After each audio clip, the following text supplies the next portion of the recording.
Une nouvelle semaine qui démarre sur le grand rendez-vous. Mesdames et messieurs, bonsoir chez vous. C'est toujours un plaisir de vous retrouver, ça vous le savez déjà. Mais par contre, vous ne connaissez pas encore le temps qu'il fera demain. Découvrons-le ensemble avec la météo.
Voilà, bonsoir aux populations de Savet, dans le département des Collines. La carte postale, elle nous fait voyager et nous fait voyager encore. Le menu de ce grand rendez-vous, à présent, nous avons 3 rubriques. Nous allons démarrer avec l'expert du jour qui viendra nous entretenir sur un fait de société séculaire. Vous le savez, les enfants sorciers, ce qui a d'ailleurs fait l'objet de l'écriture d'un livre par notre expert, et surtout qui a été adapté au cinéma. De quoi il s'agit concrètement? On en parle bien sûr tout à l'heure. Nature et bien-être s'intéresse à la sauvegarde des biens publics mondiaux. C'est quoi les biens publics mondiaux? Comment est-ce qu'il faut les sauvegarder? On en parle avec Amandine Anyambassou et son invité. Autant savoir nous parle de l'impact sur les métiers de la révolution du numérique. Et on reçoit pour vous Noah Agbafa que vous connaissez déjà certainement. Je vais y arriver. Amandine Anyambassou. J'ai eu du mal à prononcer votre prénom. Bonsoir. Bonsoir à vous, Aniatou Bello. Comment vous allez? Ça va très bien. C'est un plaisir de vous retrouver au journal. Le plaisir est partagé. Alors, on démarre avec la présentation des titres. Au menu du 19h45, la centrale des syndicats des travailleurs du Bénin fait l'état des lieux de l'école béninoise. Un mois après la rentrée scolaire, on note un manque d'enseignants et bien d'autres matériels didactiques dans les écoles. La culture de l'épargne à l'heure du digital, nous en parlerons dans le journal. Les nouvelles innovations des TIC offrent plusieurs opportunités via l'Internet et le téléphone portable. Et puis, le métier de réparateur de téléphone est toujours en vogue au Bénin. C'est un métier qui s'impose de plus en plus à Cotonou et environ. Merci à vous, Amandine Anyambassou. On vous retrouve tout à l'heure avec votre invité sur Nature et Bien-être. Mais le premier plateau, à présent, expert du jour.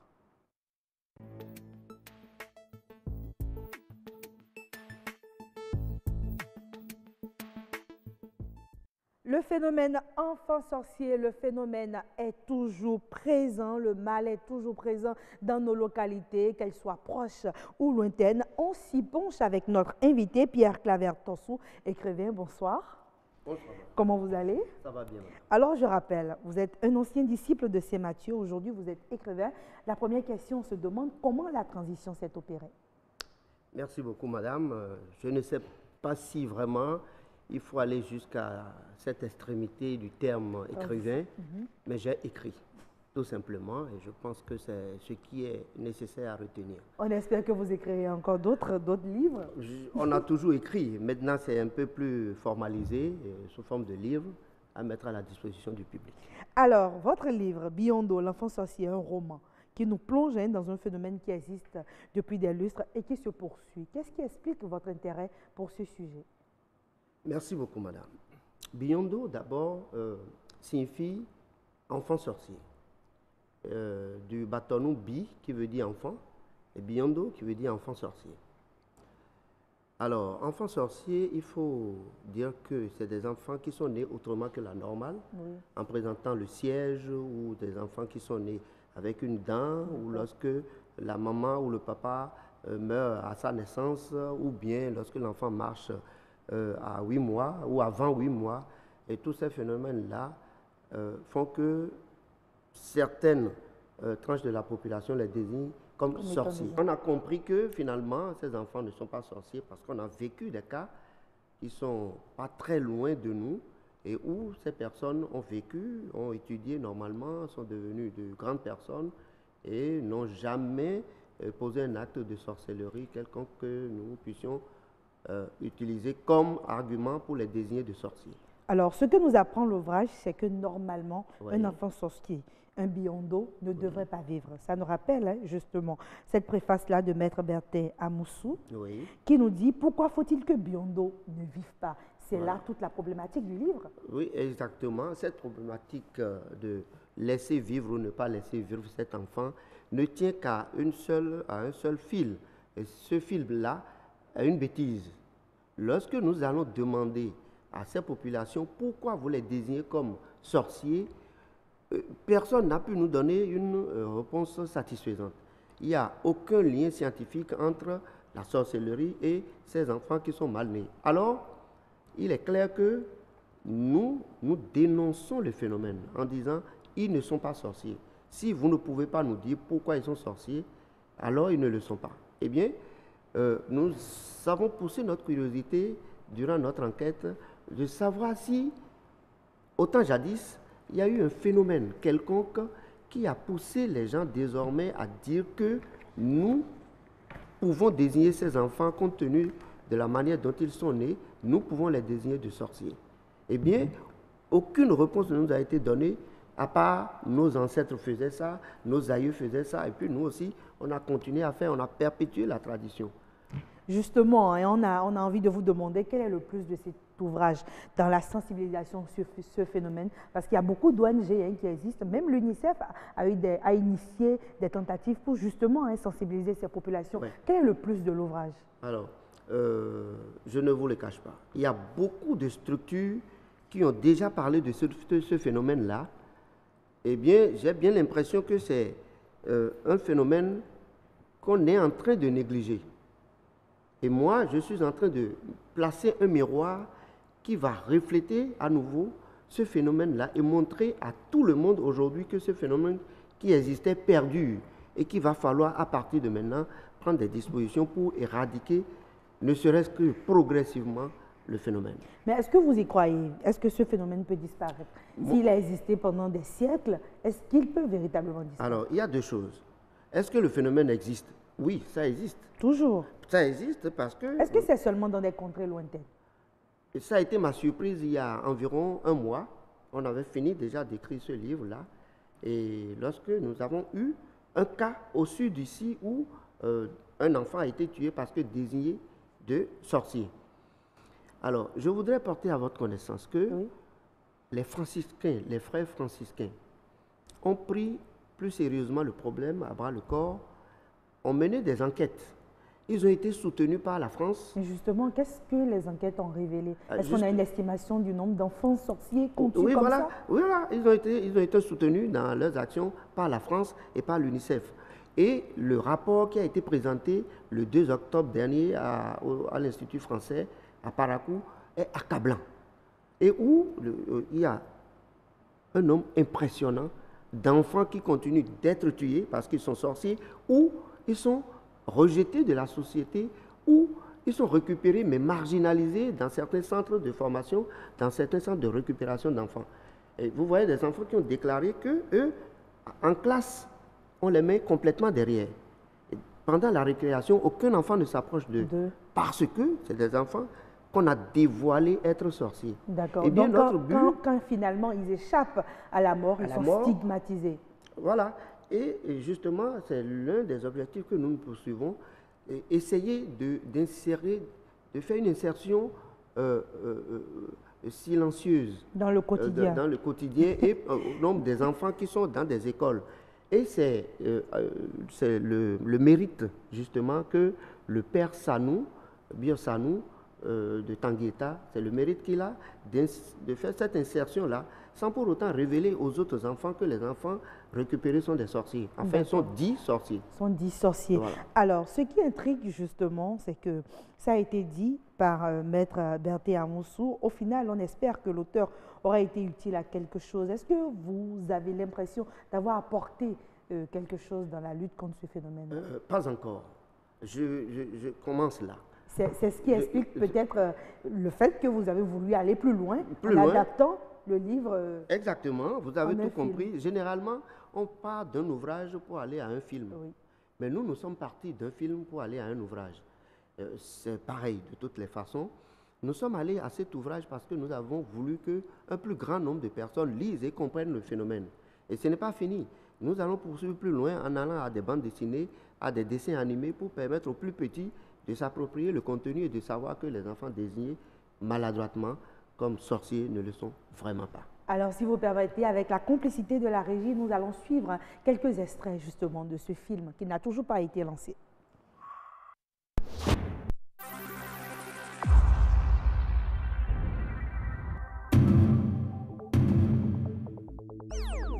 C'est quoi ce secret? Le banquier n'est pas excisé. Quoi? Hein? Qu'est-ce que c'est, mais bien? C'est un scandale. Banquier est enceinte. Quoi?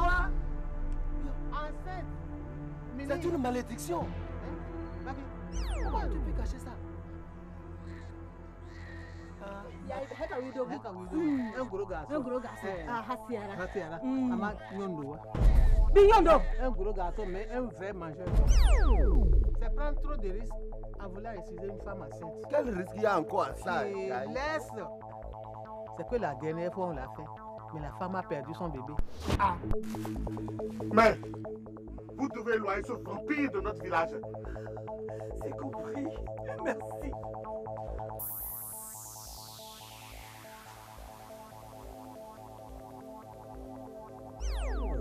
C'est un messager que les sorciers nous ont envoyé. Il faudrait fouiller pour comprendre. Je vais le renvoyer aux ancêtres. Écoutez, vous n'allez pas me créer des problèmes. Hein? Vous venez d'ailleurs, mais moi je suis de ce village. Ici, la tradition se respecte. Est-ce que vous m'entendez? La tradition se respecte. Ça veut dire quoi? Oses-tu mettre en cause nos traditions? Non, je ne mets rien en cause. Et tu fais quoi? Je vous demande simplement de réfléchir. Ah! En plus, on ne réfléchit pas. Donc, nous ne réfléchissons pas. L'enfant est un trésor, Oui, ça, si, on le oui. sait. Oui. Mais, quand un enfant vient au monde avec l'intention manifeste de détruire toute une lignée, il faut se débarrasser de lui. C'est ça. Absolument.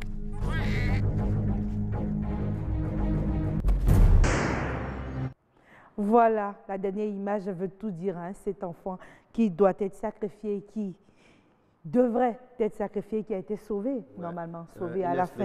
In extremis. In extremis. Ouais.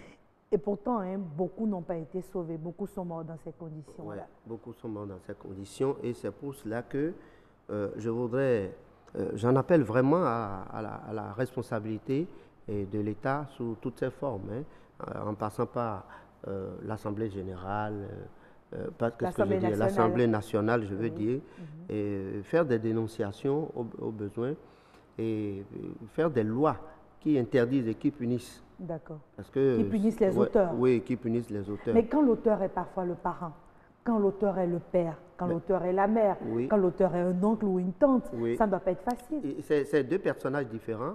Il y a les bourreaux qui tuent. Oui. Il y a des parents. Et comme on l'a vu tout à l'heure, c'est le père qui dit qu'il préfère envoyer l'enfant. Le père qui dit que quand l'enfant est venu avec l'intention manifeste de détruire toute une lignée, c'est dans leur tête ainsi. Okay. Ils ne sont pas méchants en fait. C'est comme vous et moi, nous écrasons une fourmi, Nous ne sommes pas forcément de méchants hommes, D'accord. mais nous le faisons parce que nous estimons qu'on peut débarrasser le plancher en tuant un cafard. Or, ces insectes-là participent à l'écosystème. À l'écosystème, Et oui. on ne le sait pas. D'accord. Et donc, pour réprimer, il faut qu'on aille progressivement. Il ne faut pas D'accord. commencer du jour au lendemain à décapiter les gens pour ça. Alors, il nous reste exactement 2 minutes, me souffle ma chef d'édition. J'aimerais qu'on revienne sur un aspect qui a été dit dans le film. On dit la tradition se respecte, mais une tradition qui fait l'apologie du crime d'un enfant, est-ce qu'on devrait la respecter? Et c'est pourquoi il faut leur expliquer que ce qu'ils font est un crime. Et comme je le disais tantôt, ils ne sont pas méchants dans l'exécution de ces enfants parce qu'ils pensent que c'est normal. Il faut les éduquer aujourd'hui en leur disant ce n'est pas normal. Et c'est pourquoi vous verrez dans le film, il y a un exemple d'un enfant qui est revenu, le traitement qui lui a été fait. De toute façon, je laisse le suspense perdurer, vous verrez. Alors, le suspense perdure jusqu'au lancement, le lancement du livre et puis le lancement du film. Le 8 qui est novembre. prévu pour quand? Le jeudi prochain, le 8 novembre, Et à ça va se partir de faire où? 16h, nous allons commencer par le lancement du livre Oui. et puis après le lancement du film. Ça va se faire à Canal Olympia à Ologede. Alors, il y a beaucoup d'engouement à cela à cause de la problématique. Beaucoup de gens veulent venir, mais les premiers qui vont venir auront de la place pour s'asseoir. Beaucoup plus. Pour s'asseoir. C'est D'accord. pourquoi j'exhorte les gens à venir à l'heure. Du moins, tous ceux à qui nous avons donné des cartes, qu'ils viennent à l'heure pour que nous puissions commencer à l'heure et finir à l'heure. Alors, nous espérons que ceux et celles qui sont dans les régions les plus éloignées ne seront pas oubliés dans la promotion de ce livre et de cet ouvrage, de ce film, parce que ces personnes aussi sont concernées. Alors, nous allons, en 2 secondes, je vous dis rapidement, nous allons faire un deuxième lancement à Parakou pour intéresser les gens du septentrion qui semblent être les plus concernés. Et nous allons, après cela, faire des diffusions dans toutes les contrées. Et c'est pour ça, d'ailleurs, qu'il nous faudra mobiliser assez de ressources. Et le lancement, j'espère que des gens qui vont venir à ce lancement-là pourront nous soutenir dans la suite de la sensibilisation que nous engageons à faire. Alors, pour le peu que je sais de cet ouvrage, c'est qu'il gagne à être lu. Mesdames et messieurs, j'espère que vous ferez le geste utile. C'est toujours bon de s'intéresser à ce qui se passe autour de nous. On ne finira jamais de le dire. Tuer des enfants au nom de la tradition, ce n'est pas des actes forcément à encourager. Merci à notre invité sur le plateau d'Esper. On aura peut-être l'occasion de le revoir une autre fois. Oui, bien sûr, avec plaisir. D'accord, un plaisir. Même après le lancement, je suis prêt à revenir parce que la lutte va continuer, elle est de longue haleine.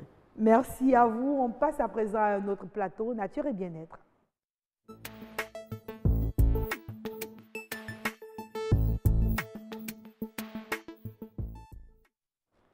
Voilà, avec Amandine Agnambossou et son invité, il sera question de la sauvegarde des biens publics mondiaux.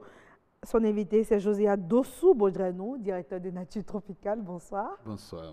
Alors, vous êtes en harmonie de couleur avec Amandine Agnambossou. Oui, c'est comme si on s'était entendu. Comme si vous vous êtes entendu, juste pour le bonheur de nos téléspectateurs. Voilà, vous avez compris, Agnès. Alors, on vous laisse le plateau par rapport à ce thème-là, sauvegarde des biens publics mondiaux. On va parler aujourd'hui des biens publics mondiaux. Monsieur Josiah Dossou-Baudrenou, qu'est-ce qu'on peut comprendre par ce concept, biens publics mondiaux? Oui, et les biens publics mondiaux, c'est assez simple. C'est tout ce que nous avons comme ressources, écosystèmes, qui n'appartiennent à personne et qui appartiennent à tout le monde. Nous avons des exemples simples. Oui. Vous voyez par exemple des cours d'eau. Personne ne peut aller arrêter les cours d'eau pour dire « moi, c'est la partie qui m'intéresse, l'autre ne m'intéresse pas ». Si l'eau doit descendre du nord vers le sud au Bénin, personne ne peut le réorienter et l'envoyer autrement. C'est un bien public mondial. Si vous prenez par exemple l'air que nous respirons, l'air, personne ne peut nous dire sa source. Ça vient d'où? Ça va où? Ça appartient à tout le monde. Vous prenez par exemple la biodiversité. Quand on parle, on a parlé de l'eau, on a parlé de la forêt. C'est des biens publics mondiaux. La biodiversité, ça veut dire que les ressources naturelles, les ressources vivantes qui vivent dans ces écosystèmes, que ce soit des zones humides, que ce soit dans les forêts et autres, c'est des biens publics mondiaux, ça appartient à tout le monde. Vous êtes sûr, mais on se demande, si vous permettez, on se demande que si c'est dans un pays, ça appartient au pays. Ah, mais voilà. De tout temps, c'est ce qu'on a toujours pensé. Il y a même des limites, non? Non, au niveau de l'eau, voilà. C'est que c'est l'homme qui trace les limites. Mais la réalité est autre chose. Nous avons toujours dit, par exemple, quand nous parlons de la biodiversité, nous parlons des espèces migratrices. Voilà. Nous avons plusieurs fois parlé ici des baleines. C'est un bien public mondial parce que vous voyez l'étendue de la mer. La baleine vient proche de la côte ici pour donner naissance, mais elle repart. Qui donne du passeport pour les baleines? Personne. Nous avons les éléphants.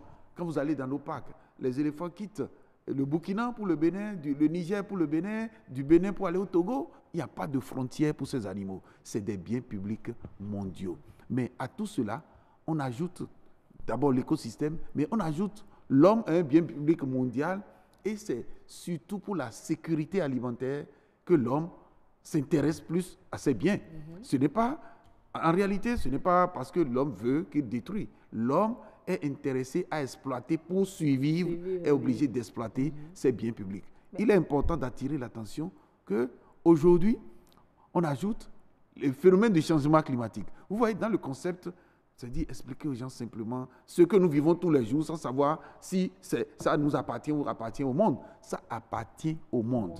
Sinon, comment comprendre que des partenaires viennent de l'étranger et viennent appuyer à ce qu'on préserve ou qu'on exploite ces biens publics?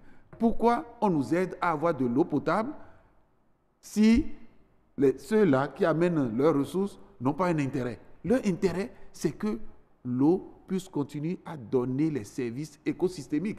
Nous avons besoin de boire de l'eau propre. Nous n'allons pas chercher un cours d'eau pollué.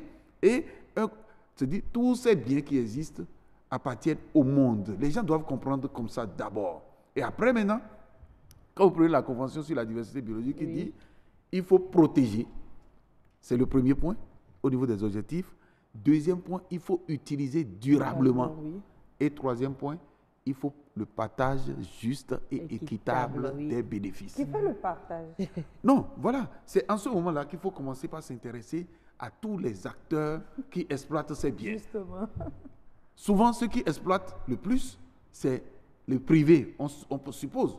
Mais vous savez, ces biens, l'utilisation ou l'exploitation de ces biens sont réglementés par les règles au niveau international d'abord, parce que tout à l'heure je parlais des conventions, mais aussi au niveau national, parce qu'il y a des lois qui préservent ces biens. Et au niveau local... Et quelles sont déjà ces lois, si on peut avoir une petite idée? Oui, prenons par exemple... C'est les mêmes lois pour... Non, c'est les mêmes lois. C'est-à-dire les règles existent. Par exemple, quand nous parlons des conventions, vous voyez, on parle de la Convention sur la diversité biologique. Cette convention dont on parle, c'est pour préserver les biens publics, c'est pour exploiter durablement les biens publics, mais aussi c'est pour le partage des bénéfices. Si vous prenez par exemple la convention CITES, qui concerne le commerce des espèces de faune et de flore menacées, c'est toujours basé sur les biens publics.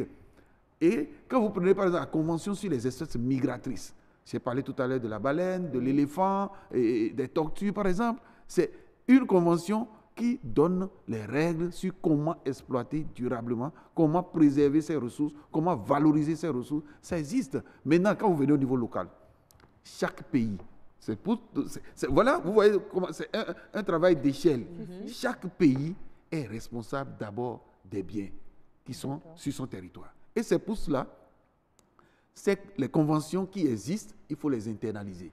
En fonction des ressources, parce que les conventions parlent des ressources migratrices de tous les pays. Mais si vous n'avez par exemple certaines espèces qui viennent chez vous, à quoi bon de faire des lois qui concernent ces espèces? C'est pour cela maintenant au niveau local, il y a des lois spécifiques sur la présence de ces espèces et il faut travailler à ce que ces lois soient respectées. Mais il ne faut pas oublier, au niveau traditionnel... Il faut déjà que les lois soient connues. Non, c'est que les gens font l'effort. Non, les gens vivent à côté de ces biens.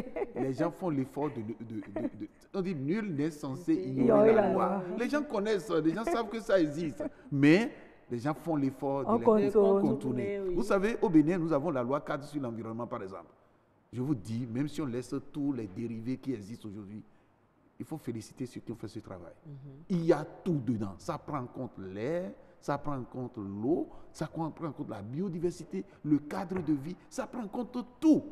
Ces lois-là existent. Mais comment on les applique? Vous allez entendre souvent, on dit, il n'y a pas de décret d'application. Mais allez voir dans la loi si on n'a pas prévu le minimum pour permettre aux gens d'appliquer. C'est dit que donc pour vous, est-ce que c'est un problème de mauvaise foi? C'est un problème de mauvaise foi. C'est un problème de mauvaise foi. Et parlant de réglementation, il y a par exemple un programme qui permet de protéger ces biens publics mondiaux. Oui. Est-ce qu'on peut en parler un peu? Bien sûr. C'est que, vous savez, il y a, grâce à la coopération néerlandaise avec l'UICN aux Pays-Bas, et il a été initié depuis 2016 un programme que nous appelons SRJS, Share Resources Joint Solutions. Vous voyez, on parle des biens publics mondiaux. C'est pour dire que nous avons des ressources partagées. Les solutions doivent être communes. C'est des ressources partagées, aussi bien au niveau local qu'au niveau international. Mais on doit s'entendre sur les solutions. On doit s'entendre sur les solutions quand des problèmes se posent à ces ressources. C'est comme ça que ce programme a été initié. Et c'est un programme qui s'exécute dans 16 pays au niveau mondial. Et au niveau des 16 pays, le Bénin se retrouve dedans, au niveau mondial. D'accord. Si vous permettez, qu'est-ce que ce programme vient corriger véritablement? Voilà. C'est un programme qui, disons tout simplement, qui renforce les capacités de la société civile pour avoir les outils nécessaires pour travailler avec les gouvernants à travers des plaidoyers, des lobbying, pour que les pratiques, les politiques au niveau pays qui ne sont pas favorables à la gestion durable de ces biens publics mondiaux, que ces politiques soient transformées en politiques favorables. Ça veut dire que la société civile est outillée, ça veut dire on renforce les capacités, on donne des formations, pour que la société civile puisse jouer ce rôle. Ce n'est pas en contradiction avec les gouvernants. Quand vous constatez que au niveau des gouvernants, les lois sont prises au niveau de l'Assemblée, mais dans la réalité, sur le terrain, ce n'est pas appliqué. Personne ne dit rien. Mais qui doit appliquer les lois? C'est les gouvernants. Mais ce n'est pas que les gouvernants ont la mauvaise volonté, mais c'est que chacun ne joue pas son rôle. Parce que ce n'est pas, on ne dirait pas que c'est la juridiction qui juge. Non, mais si le forestier n'a pas fait son travail, si le policier n'a pas fait son travail, si l'individu victime des problèmes environnementaux dans son milieu ne se plaint pas, comment le justice... on ne fait pas le bien de quelqu'un sans son consentement. Ça veut dire que au niveau de ce programme, il y a au Bénin aujourd'hui 8 ONG qui reçoivent l'appui. Dans l'ONG Nature Tropicale. Dans l'ONG Nature Tropicale, naturellement, oui, et qui ont reçu l'appui de la coopération néerlandaise pour accompagner le gouvernement dans l'application des lois. Ça veut dire que il y a des actions, surtout de plaidoyer, pour montrer à chaque acteur quel est son rôle. Et amener l'acteur à jouer son rôle. Ce n'est pas seulement de lui montrer. Parce que souvent, il y a quelquefois, dans l'administration, on parle beaucoup des conflits d'attribution. C'est une administration qui doit faire ceci, qui doit faire cela. Mais souvent, les administratifs pensent que les autres aussi n'ont aucun rôle à jouer. Pensent que, vous voyez, dans des villages, par exemple, où des gens, la loi cadre sur la pêche. C'est une loi qui a été votée. Les décrets d'application ne sont pas encore sortis, mais à l'intérieur de la loi, on a dit ce qu'il faut faire. Maintenant, en attendant les décrets d'application. Mais le Béninois attend souvent les décrets d'application. Oui, mais il ne lit jamais. Il faut comprendre que le Béninois, ce n'est pas parce que les tests n'existent pas. Le Béninois travaille seulement pour faire ce qui est contraire à ce que les tests demandent. Et aujourd'hui... On ne sera pas d'accord avec vous. Non, tous les Béninois ne sont pas de cette dynamique. Aujourd'hui, il faut travailler à ce qu'on respecte nos réglementations. Ce n'est pas les réglementations des autres, c'est nous qui les avons établies. Et ce n'est pas une administration dans un bureau qui a fait ça. C'est un travail, un collectif qui a été fait jusqu'à ce que soit voté. C'est pour ça qu'on dit au Bénin, la loi ne se vote pas en 3 ans, en 5 ans. Ça met du temps. Ça veut dire qu'il faut respecter ce que travailler pour faire ça. Maintenant, si tout ça là existe et sur le terrain, rien ne se fait, c'est grave. Vous voyez, au niveau de la loi, par exemple, avant cette loi, il y a des réglementations sur l'utilisation des filets à maille réduite, par exemple, sur les plans d'eau. Tous les ans, depuis que le monde est monde, nos pêcheurs, ne trouvant plus de gros poissons, vont jusqu'à utiliser des moustiquaires pour pêcher. Oui. Mais après, ils viennent se plaindre. C'est interdit par la loi. Ils disent qu'il n'y a pas de poisson. Mais s'il n'y a pas de poisson, ils ont tout ramassé. Est-ce qu'ils savent? Ils savent très bien. Est-ce que c'est les allocs qui donnent de gros poissons? Vous savez, demander à un enfant de 2-3 ans C'est dire, vous allumez l'allumette et vous approchez de son doigt. Vous lui laissez l'allumette, il va allumer. Mais le jour où ça va le brûler simplement là, il va fuir l'allumette. Ça veut dire que ne cherchons plus à savoir si les gens savent. Les gens savent, mais les gens... Attends, avant, les gens, ils avaient des gros poissons. Oui. Peut-être qu'il n'y avait pas beaucoup de gens qui faisaient la pêche. Oui. Mais au fil du temps... Aussi du poisson. On consomme du poisson. Maintenant, au fil du temps, comme la quantité diminue, la taille diminue, les gens ont trouvé des techniques qui permettent de ramasser tout. Ça va ramasser jusqu'aux œufs. Mais, entre-temps, il y a une réglementation qui est venue pour dire que ces techniques ne sont pas bonnes. Attends, on va dire ça combien de fois pour que les gens comprennent? Tous les jours. Oui, il faut continuer. Ils ont besoin, c'est aussi ça, ils ont besoin de nourrir leur famille. Voilà. Il faut qu'ils reviennent à la maison avec du poisson. Nous avons quelquefois honte. Il faut peut-être qu'on puisse les orienter vers d'autres secteurs. Les gens savent bien s'orienter. On ne peut pas continuer à tendre la main pour prendre des ressources des autres pays où les gens n'ont même pas de matières premières. Vous savez, tout commence d'abord par les idées, la réflexion. Les gens savent les solutions, mais les gens cherchent les solutions les plus faciles. Les gens travaillent juste pour exploiter. Vous savez, chez nous, on a l'habitude aujourd'hui de dire c'est Dieu donné. C'est Dieu a donné, on exploite, ça finit et tout le monde va se retrouver. Vous avez bien dit que c'est des biens publics mondiaux, ça n'appartient à personne. Ça appartient à tout le monde. Ça appartient à tout le monde, c'est qu'il faut l'ajouter. C'est pour cela qu'il faut travailler à ce que ces ressources continuent à nous nourrir. Et aujourd'hui, comme les phénomènes des changements climatiques s'adaptent, ça devient encore plus compliqué. On ne sait pas demain ce que cela deviendra. C'est pour cela qu'il faut beaucoup sensibiliser aujourd'hui, mais en même temps, il faut ajouter aux gens, si vous faites mal, vous allez subir les rigueurs de la loi. Monsieur Baudrenou, on n'aura pas de... Monsieur Dossou Baudrenou, je vais y arriver.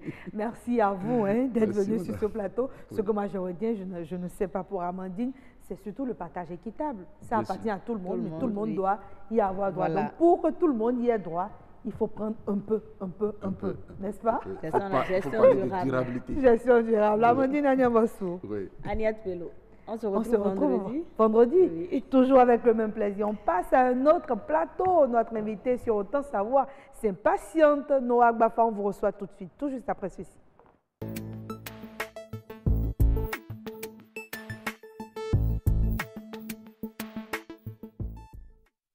Voilà, mesdames et messieurs, c'est un plaisir ici. C'est la joie de vivre sur le grand rendez-vous. Vous le savez, avec Autant Savoir, on parle de la révolution du numérique, l'impact sur les métiers. Ce sera avec Noah Agbafa. Noah Agbafa, pardon, bonsoir. Bonsoir.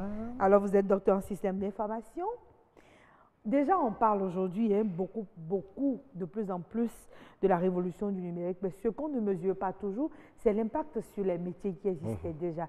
Est-ce que le numérique a changé la conception de ces métiers-là? Vous savez, toute révolution industrielle amène un certain nombre de métiers à disparaître, d'autres apparaissent, et d'autres, mais fondamentalement, la majorité se retrouve totalement transformée. C'est dit aujourd'hui que, tel que le numérique a pris le pas, aujourd'hui, tous les métiers ont été totalement impactés. Donc, tous les secteurs aujourd'hui se retrouvent transformés par le numérique. Donc, le numérique a un impact important, un impact indéniable sur les métiers. Alors, ce changement induit un changement aussi au niveau des acteurs dans les différents secteurs. Mais est-ce que ce changement, cette mutation, est-ce que vous avez l'impression qu'ici au Bénin, on a pris conscience de cela et on essaie de se remettre à jour? Vous savez, pour que l'impact du numérique sur les métiers se constate, il faut 3 conditions.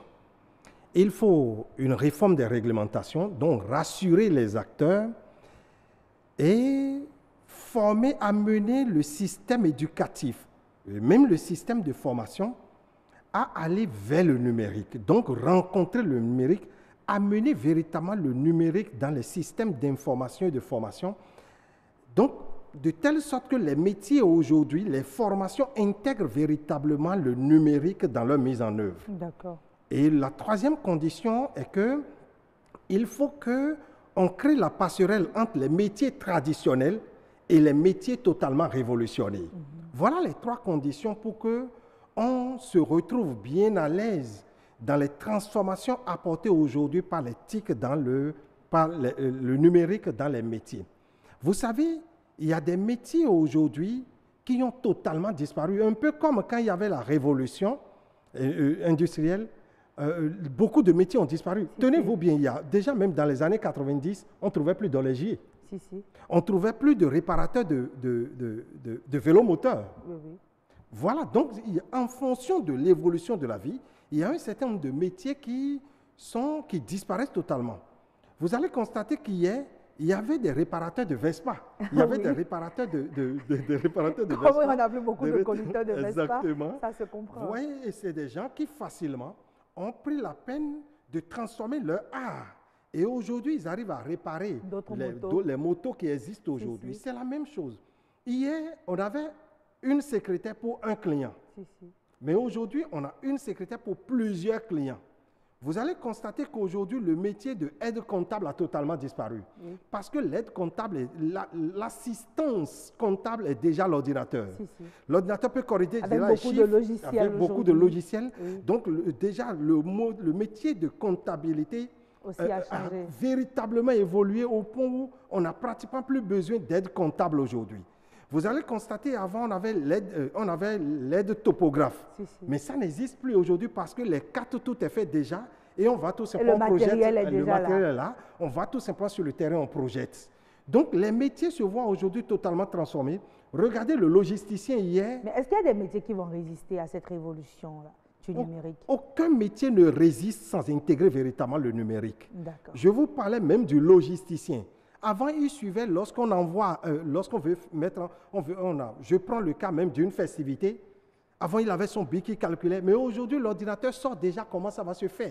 Il n'a plus besoin de se gêner. Il y a même des applications qui l'aident. Aujourd'hui, il y a même le tracking aujourd'hui, même dans le monde du transport. Il n'a plus besoin, avec un véhicule, rester devant et suivre ou bien derrière pour suivre tous les autres véhicules jusqu'à Parakou. Aujourd'hui, juste une petite puce. Voilà, placée, et on peut avoir la traçabilité déjà de tous les conducteurs. Vous voyez un peu, aucun métier aujourd'hui ne peut résister. Observez même le médecin de médecin aujourd'hui. Lorsque le médecin avant, aujourd'hui, on peut même rester chez soi et se faire consulter. On peut aujourd'hui, lorsqu'on peut avoir toutes ces données personnelles liées à sa santé aujourd'hui dans une application et le médecin de l'autre côté peut consulter. Il y a des puces aujourd'hui, même une petite montre, qui peut prendre vos constantes et dire oui, tu as chauffé, tu as fait de telle sorte qu'on peut savoir même avec précision la maladie qu'on veut développer. C'est très facile aujourd'hui, de telle sorte même de loin, le médecin peut consulter, le médecin peut contacter même d'autres médecins qui sont très loin. Il n'a pas besoin d'effectuer sur le même cas, obtenir les avis des autres. Et vous voyez, tous les métiers aujourd'hui se voient totalement transformés. C'est pour cela que l'intégration des TIC dans le système de formation et dans le système de l'éducation est important. Vous allez constater que si vous permettez, revenons un peu au niveau du système éducatif. Pour vous, aujourd'hui, il faut qu'on change la façon dont nous formons les étudiants. Il faut tenir compte du fait qu'ils vont aller dans un monde qui est peut-être différent de celui que nous on a connu. Totalement différent. Moi, quand je vois les enfants continuer de réciter 2 x 2, je ris. La table de multiplication. Mais je dis, c'est bourrer les enfants pour rien. Parce que lorsque vous donnez les calculs, vous allez voir, les enfants courent, ils prennent le téléphone de leur maman, ils sont capables de charger la calculatrice et faire rapidement le calcul et écrire le résultat. C'est ça qu'on appelle tomètre. Évoluons. Amenons les enfants aujourd'hui à adopter déjà la calculatrice. Il faut arrêter le bushing. Observez aujourd'hui, même quand on parle d'orthographe, aujourd'hui tout le monde crie. Parce qu'il y a beaucoup de parents qui sont nostalgiques de la dictée. Mais aujourd'hui, avec le téléphone, même quand on veut écrire, c'est le téléphone même qui corrige. Donc, il faut évoluer. Le système éducatif doit évoluer. Arrêtons d'être nostalgiques. Est-ce que justement, il faut qu'on puisse tout adopter et perdre ce qu'on avait de cher? C'est aussi ça, quand on se laisse emporter par la révolution. Tant que cela est transformé ailleurs. Est-ce qu'on ne s'oublie pas? On ne s'oublie pas. Je vous ai parlé par exemple de dictée. Mais dictée, lorsque nos enfants vont quitter ici, vont se retrouver dans un autre pays, nos enfants vont retrouver autre réalité. Amenons nos enfants à comprendre que nous sommes aujourd'hui exactement du monde. Amenons nos enfants à comprendre que quand il va quitter ici, il va se retrouver dans un pays comme la France, puisque tout enfant Tout parent veut que son enfant aille dans une université de renom. Si. À l'université de renom, on ne va pas lui faire dicter. On ne va pas lui demander la table de vous comprenez? multiplication. Donc les métiers évoluent. Même le métier de l'enseignant aujourd'hui a évolué. Oui, pour Aujourd'hui, développer l'enseignement, ça, c'est avec oui. les tablettes, Oui. c'est avec le téléphone. Pendant que nous, ici, Le tableau noir a disparu de beaucoup disparu il y a d'écoles. longtemps. Pendant que nous, ici, on continue de prendre des arrêtés et dire aucun professeur ne va même amener un téléphone en classe. On ne va pas Vous revenir comprenez? sur cet arrêté. Voilà. Cet arrêté est venu régler un certain nombre de problèmes. C'est sûr. Celui que vous soulevez est différent du problème que l'arrêté, normalement, devrait On aurait pu régler ça autrement. Je suis d'accord avec Voilà. vous, on aurait peut-être pu le régler autrement, mais là, on parle de la révolution du numérique avec l'impact sur de nombreux métiers. Aujourd'hui, quel est le conseil que vous donneriez à ceux qui sont dans ces différents corps de métiers? Je leur dirais qu'il y a énormément de centres de formation au bord de la voie. Je suis couturier, je n'ai plus besoin aujourd'hui d'aller courir après les redoutes ou après les catalogues. Il y a énormément de catalogues en ligne. Il y a la possibilité, vous voyez un matin quand vous prenez votre téléphone ou Facebook, vous voyez déjà le nombre de partages, le nombre de photos que les gens modèles. mettent, vous voyez sur les modèles. Donc, lorsque je suis simple couturier, je dois aller maîtriser le numérique. Maîtriser le numérique, c'est entrer dans un petit centre où je peux payer 10 000, 15 000 et me faire former pour le numérique. Tout artisan aujourd'hui doit aller vers le numérique parce qu'avec le numérique, vous voyez la communication même, la communication pour ses produits, la communication pour ses services change. On n'a plus besoin de faire de bouche à oreille aujourd'hui. Le bouche à oreille est de facto, mais on peut aussi aller à l'encontre de la clientèle, aller au-delà de ce qu'on fait, même en termes de communication, en termes de production même, tout change aujourd'hui. Donc, ce que je conseillerais à tout artisan, quand je dis artisan, mais un médecin est un artisan du corps. Donc, à tout artisan, c'est d'aller nécessairement posséder l'art du numérique. Quand on a l'art du numérique et de l'intégrer maintenant à son métier, de l'intégrer à son métier et de savoir comment l'utiliser pour véritablement booster son métier. Et quand on est en ligne, on peut toujours apprendre parce qu'il y a énormément de success stories qu'on peut aller lire et savoir aussi comment soi-même on peut l'intégrer. Justement, Noah Bafa, alors je crois que ce qu'on peut retenir, c'est que il ne faut surtout pas résister à la révolution du numérique et que pour résister, il faut se faire former. Mais est-ce que se faire former véritablement? On a beaucoup de centres ici qui appliquent la spécificité au niveau de chaque métier. J'avoue que non. Mais ce qui est important, lorsque je connais le numérique, c'est que je peux l'intégrer moi-même, puisque je connais mes besoins, je connais mes limites. Et en l'intégrant, ce numérique, en l'intégrant, je peux commencer par dire, le matin, qu'est-ce que je fais? Je connais même de petits centres de couture, comme je le disais, qui utilisent Facebook, mais ils ne vont pas au-delà. Ils ne connaissent pas les sites de catalogue, mais ils connaissent tout au moins Facebook, ils connaissent tout au moins WhatsApp, et ils créent même des forums, pour les couturiers, où ils peuvent se partager des astuces. Vous voyez des astuces, c'est ça. Donc, il faut nécessairement posséder d'abord le numérique, et chacun saura maintenant quoi faire avec. Mais se faire former de manière plus spécifique pour son métier, on n'a pas de centre véritablement pour cela au Bénin, mais nous avons des centres qui forment pour des métiers du web. D'accord. Mais nous n'avons pas des centres qui forment véritablement pour l'intégration du numérique dans les métiers qui existent déjà. Alors, je pense qu'on a toujours reproché à l'Afrique de ne pas véritablement avoir de contenu. Et aussi, c'est ça la révolution numérique avec les différents métiers. Il faut améliorer le contenu qui existe. Il faut créer de nouvelles applications qui permettent de faire la transition. Mais est-ce qu'aujourd'hui, il ne faudrait pas que nos développeurs puissent s'intéresser aussi à ce marché-là? Oui, les développeurs s'intéressent. Vous savez, quand vous venez aujourd'hui sur le campus, vous allez trouver énormément de jeunes aujourd'hui qui sont dans les filières qui leur permettent de faire des développements d'applications numériques, des applications mobiles, des applications desktop. Il y a beaucoup d'idées. Il faut des incubateurs. C'est plutôt les incubateurs qui manquent. Parce que beaucoup de jeunes, quand ils sortent, c'est vrai qu'ils peuvent développer une application, mais ils ne développent pas l'application généralement dans un sens entrepreneurial. Donc, il faut des incubateurs pour les amener à penser plutôt entrepreneuriat et non juste sortir une application et pouvoir se mettre ensemble, avoir un communicateur, avoir un développeur, avoir un rédacteur web, avoir un rédacteur, vous voyez, de telle sorte qu'ils peuvent se mettre dans une démarche de coopérative pour réussir. Et c'est ça, aujourd'hui, le ministère a compris, puisque vous allez constater que notre ministère chargé de l'économie numérique parle tout le temps de start-up, c'est dire que quelque chose se fait. Et ce qui se fait, qu'on a compris l'importance voilà, de l'écosystème du numérique aujourd'hui, surtout l'écosystème des start-up spécifiquement, va certainement grandissant parce qu'on constate que beaucoup de jeunes, beaucoup d'applications naissent aujourd'hui au Bénin, sont mises sur le marché aujourd'hui au Bénin, et c'est certainement pour notre bien. Alors, je crois qu'il faut peut-être louer aussi le Code du numérique qui a intégré le fait que justement les habitudes ont changé avec cette révolution du numérique. Tout à fait. Puisque je vous parlais, je vous avais cité la réglementation comme première condition. Et cette réglementation, nous l'avons déjà au Bénin. C'est notre Code du numérique qui est suffisamment prolifique en termes de disposition. Donc, il revient à chacun d'intégrer cela dans sa démarche, comme un livre de chevet, de l'intégrer. Et pour ne pas tomber sur... Vous savez, cela protège même le e-commerce aujourd'hui. Même le e-commerce est protégé par notre code du numérique. Donc, vous voyez, c'est un code bien pensé. C'est vrai qu'il y a des aspects.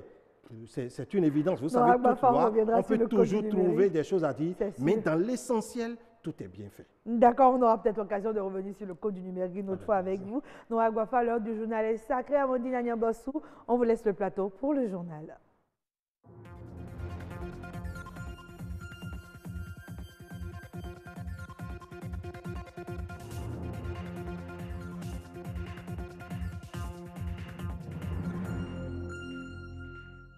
Mesdames, Messieurs, bonsoir. Les titres du journal. Déjà un mois après la rentrée scolaire et l'école béninoise montre ses limites, la CSTB note un manque criant d'enseignants et de matériel nécessaire indispensable pour une année scolaire apaisée. Le digital, un nouveau mode d'épargne qui permet de promouvoir l'inclusion financière, les nouvelles technologies de l'information et de la communication offrent aujourd'hui plusieurs opportunités dans ce domaine. L'explosion de la téléphonie mobile au Bénin a créé un nouveau métier, celui de réparateur de téléphones portables. À Cotonou et environ, cette activité est en vogue et s'impose de plus en plus.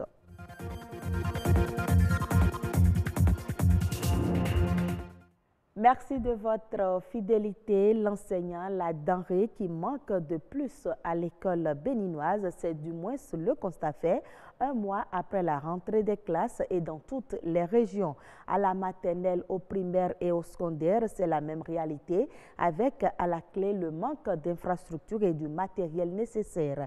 Le secrétaire général de la CSTB met le doigt sur le problème et fait plutôt l'état des lieux. Enoch Koronkwati, Alexis Segbemon. Qui va me dire le nom de la maladie là qui tue? Un mois et demi déjà que la rentrée scolaire 2018-2019 a démarré et pourtant certaines écoles maternelles, primaires et secondaires manquent d'enseignants, d'infrastructures et de matériel didactique. Les enfants n'ont plus de cahiers d'activité, de manuels. Les enseignants n'ont même plus de guide pour préparer le cours. Depuis des années, ça ne vient plus.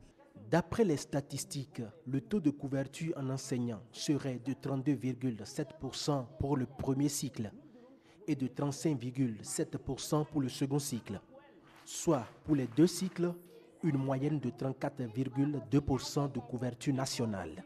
Nous avons vu que les enseignants permanents et contractuels de l'État font globalement un pourcentage de 34,2% des besoins au plan national. Ça veut dire que pratiquement, il y a plus de 65% de besoins. Ce déficit d'enseignants, aussi bien au niveau secondaire que primaire, serait observé dans toutes les régions du pays, d'où la nécessité de recruter plus d'enseignants qualifiés. Dans le primaire, la situation est la même, où on a été au Mono, on a fait des enquêtes, là-bas on a trouvé les chiffres officiels. C'est autour de 20% de déficit qu'il faut combler. En moyenne, c'est 4 enseignants sur 6. Ailleurs même, c'est 3 sur 6. Et si vous allez dans le Borgou, vous allez dans la Donga, vous allez dans la Takora, vous allez dans les plateaux, mais partout dans le pays, la situation est la même. Ce sont des enseignants honoraires qui couvrent le pays. Le diagnostic ainsi posé, il revient aux différents acteurs du système éducatif béninois de trouver les voies et moyens pour réformer l'école béninoise pour qu'elle se porte au mieux de sa forme. De l'argent pour s'en servir plus tard, une habitude de tous les jours qui permet d'économiser une partie de ses ressources financières. À l'aide du numérique, plus de tracasseries ni de perte de temps pour épargner son argent. Les nouvelles innovations d'éthique offrent plusieurs opportunités via l'Internet et le téléphone portable. Quelle importance revêt l'épargne à l'aide du digital? Réponse dans ce reportage signé Patrick Adjagbodjo. Une partie de son argent pour après l'utiliser dans la réalisation de divers projets, une habitude ancrée dans les mœurs au Bénin. Cette culture met l'épargnant à l'abri des imprévus. L'épargne est indispensable, quel que soit le statut de la personne. Si vous gagnez 10 francs, sachez que vous devez mettre quelque chose à côté pour faire face à des situations difficiles qui peuvent survenir à tout moment. Parce que quand vous vivez et que vous n'avez aucune réserve, c'est comme si vous êtes en train de vivre de façon aléatoire. Vivre une vie sans l'épargne et au gré des situations de la vie, c'est vivre dans une insécurité financière permanente. Mieux, épargner son argent auprès des institutions informelles est un risque à multiples conséquences. À l'aide du numérique, épargner en ligne, c'est souscrit à une assurance vie qui permet d'économiser à distance et de retirer son argent en toute sécurité. Quand vous adoptez l'épargne digitale, c'est-à-dire que depuis votre lit, vous pouvez donc épargner de l'argent. Il suffit donc d'avoir de l'argent sur votre compte Mobile Money. Vous avez la possibilité donc d'épargner sur un compte bancaire ou un compte de microfinance, etc. Vous voyez?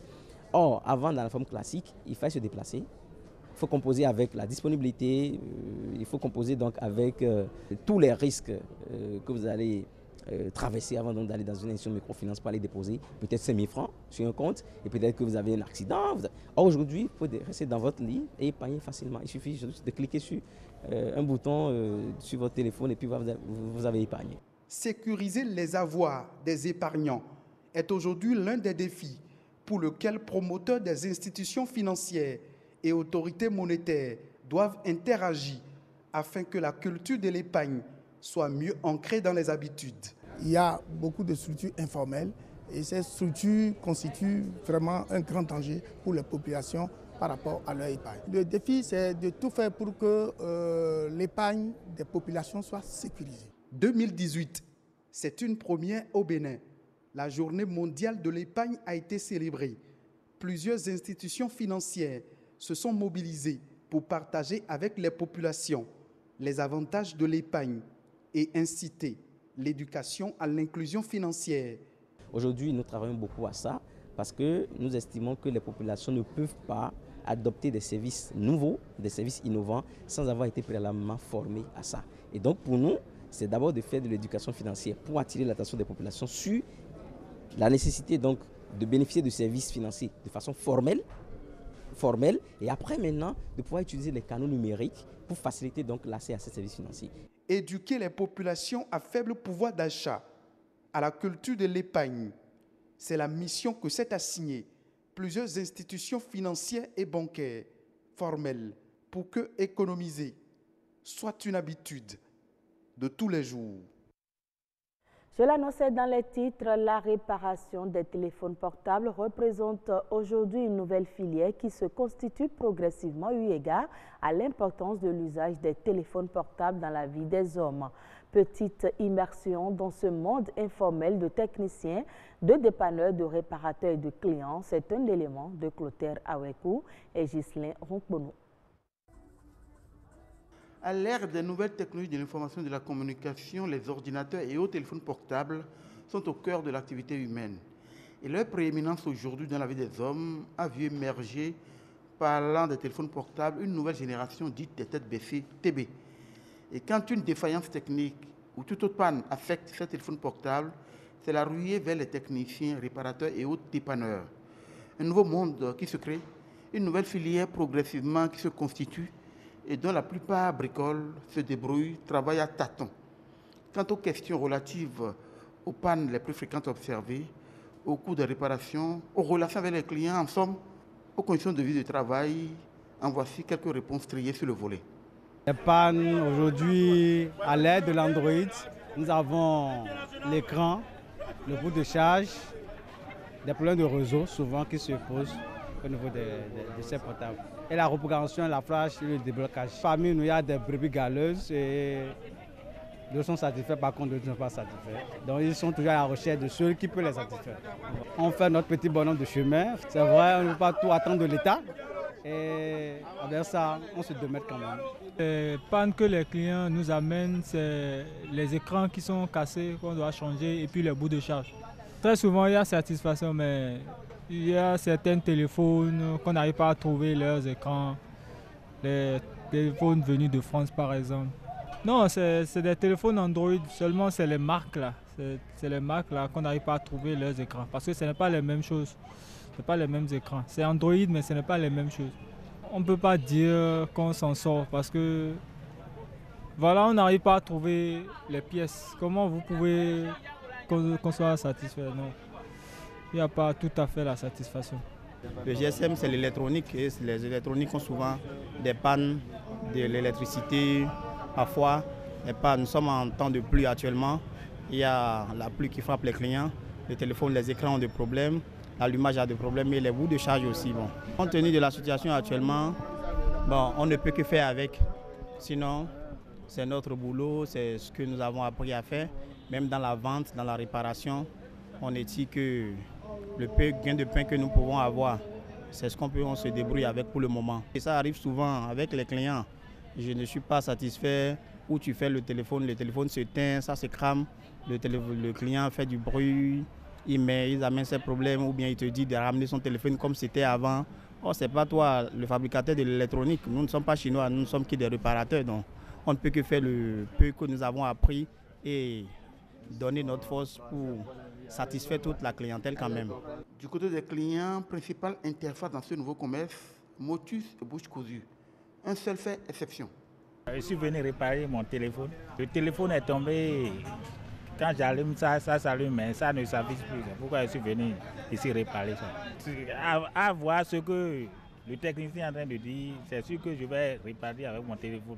Immersion dans ce monde de réparation, de dépannage des téléphones portables, un monde fait de briques et de brocs, a permis de comprendre un peu le fonctionnement de cette nouvelle filière qui évolue pour l'essentiel dans l'informel et d'ajouter que les quelques centres régulièrement installés et souvent concessionnaires des téléphones portables de grande marque se refusent à cette courte envie de comprendre.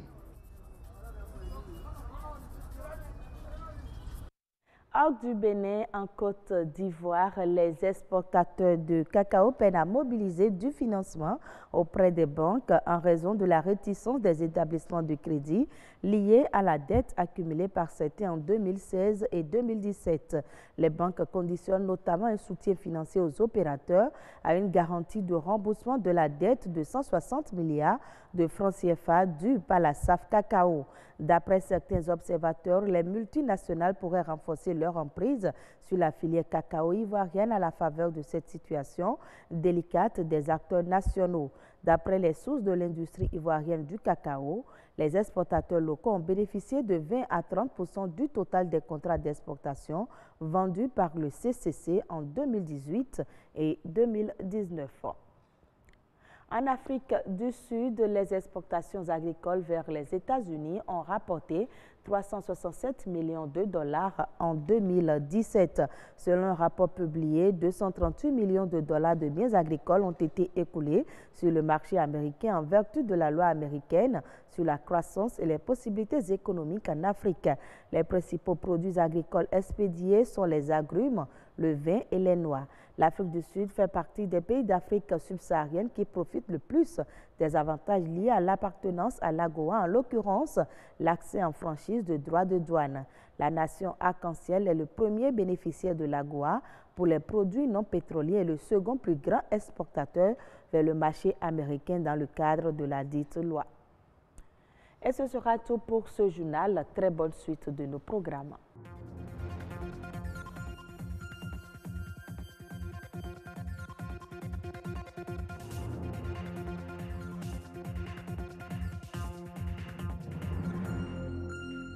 Le rappel de la météo maintenant, mesdames et messieurs.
Voilà, terminus, tout le monde descend. C'est fini pour le grand rendez-vous de ce soir. Mais nous vous laissons avec cette citation, une citation qui nous vient de Pierre Claver-Tossou, bien sûr, dans le livre Biondo, l'enfant sorcier. Elle dit ceci: une enfance doit toujours commencer par un berceau et non par un tombeau. Une enfance doit toujours commencer par un berceau et non par un tombeau. Bonsoir chez vous.